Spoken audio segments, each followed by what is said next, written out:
He gently pushed the door, expecting it to swing wide, but his fingers met with resistance. He grasped the wood more firmly and applied more pressure.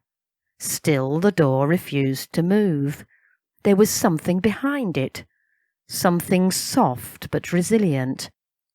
Martin squeezed his slender frame through the gap between the edge of the door and the honey-coloured Cotswold stone, and peered down to see what the obstacle could be. "What is it?"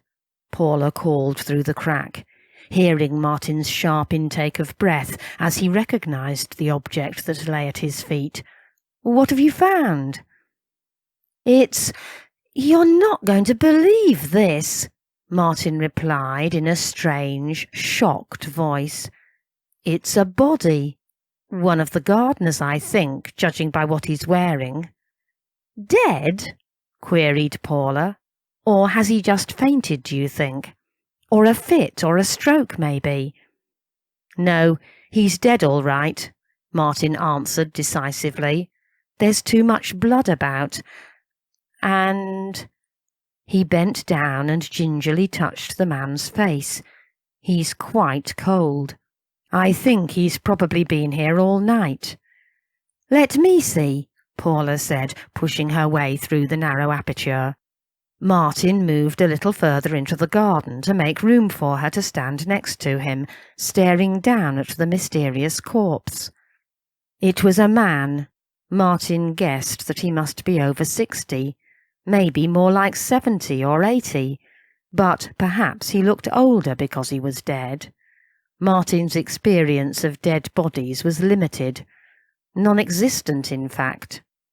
He was wearing grey overalls with the distinctive red and black Lichfield College crest on the front pocket, just like all the college outdoor staff. He lay on one side, with his head in the herbaceous border that ran along the right-hand side of the path leading from the external door across the garden to the glass doors of the senior common room. His legs and most of his body were on the path, obstructing the door. A pool of blood had oozed out from under his chest and congealed on the gravel path. "Has he been stabbed?" asked Paula. "Or could it have been an accident of some sort?" "I don't know." Martin took out his phone. "I'm going to call the police. Don't touch anything.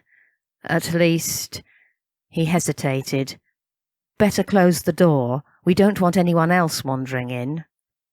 Paula pulled her sleeve down over her hand to avoid leaving any fingerprints, and pushed the door closed. The catch snapped shut, making it impossible for anyone to enter from the road without a key. Then she prowled silently round the body, taking care not to disturb it, peering as close as she dared, trying to work out what could have happened. "I think I've seen him around," she told Martin when he finished his call. "I'm almost certain I've seen him working in the garden. He must be one of the gardeners." "Not one I recognise." Martin bent down to look more closely at the man's face. "But then you're around college more than I am.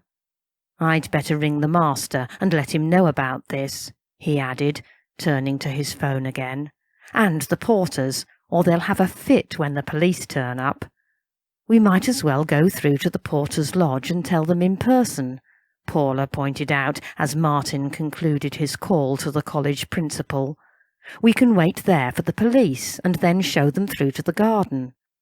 "Okay, good idea," Martin agreed. "There's just one more phone call I want to make first."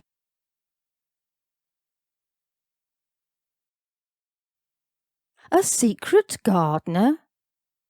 A man lies dead in the Fellows' Garden at Lichfield College. He's been seen working there, but he's not on the payroll. What motivated him to weed the beds and mow the lawns? And who stabbed him in the back and left him to die? When geology fellow Martin Rees happens upon this grisly scene, it is only natural that he should call in his old colleague Bernie and her ex-police friends to help with disentangling this complex puzzle.